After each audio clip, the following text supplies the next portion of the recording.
বুঝতে হয় বা বুঝবেন কিভাবে? আপনি যদি 10 কেজির একটা প্যাকেট কিনে আনেন, সেখানে যদি আপনার একটা বীজও ভালো না থাকে বা 50% বীজ ভালো থাকে, তাহলে আপনি যে আপনার জমি চাষ বা আদার যে কাজগুলো করবেন সেগুলো তো সব বিফল নাকি?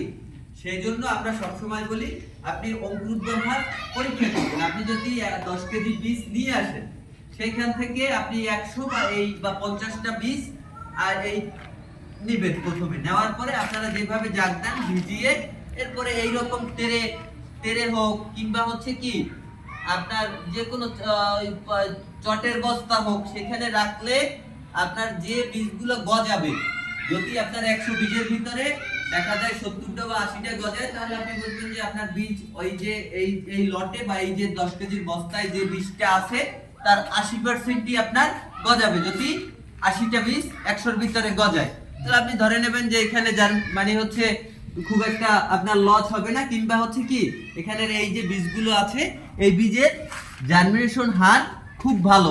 এই পরীক্ষাটা যদি করে নেন বা হচ্ছে যদি এই অভ্যাসটা যদি আমাদের থাকে, তাহলে আর আমরা কখনোই মনে করেন যে এই যে নষ্ট বীজ বা আপনারা এই যে একটা দুশ্চিন্তায় পড়বেন না। এরকম কোনো ঝামেলায় পড়ছেন কেউ যে বীজ ভিজাইছেন বা আপনার অঙ্কুর দিতেছে না বা অঙ্কুর দেয় না বা বীজ নষ্ট বাঁধবে, এরকম হয়েছে?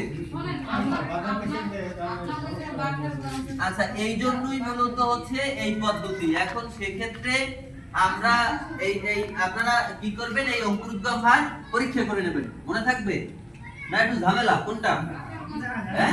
বীজ নষ্ট হইবে না, এলে করলে সুবিধা হইবে। যদি হয়ও, কিন্তু আপনার বীজটা নষ্ট হবে না। আপনি তো অঙ্কুর যে দিতেছেন 2-3 দিনই বুঝে যাবেন, আপনার 1 সপ্তাহ ওয়েট করার দরকার নেই আছে।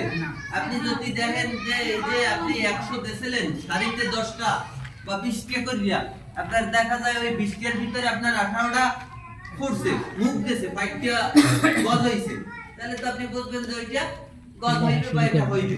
আর 2-1টা যদি মিস যায়, তাহলে তো সে 2-1টা মিস গেল, তাহলে তো আপনি বুঝে গেলেন যে বীজের আপনার এই বীজটা ভালো নাকি খারাপ, এটার অঙ্কুর কতগুলো দেশে, এটা কি পূর্ণাঙ্গ ভালো হবে না খারাপ হবে, এটা সহজেই বোঝা যায় নাকি?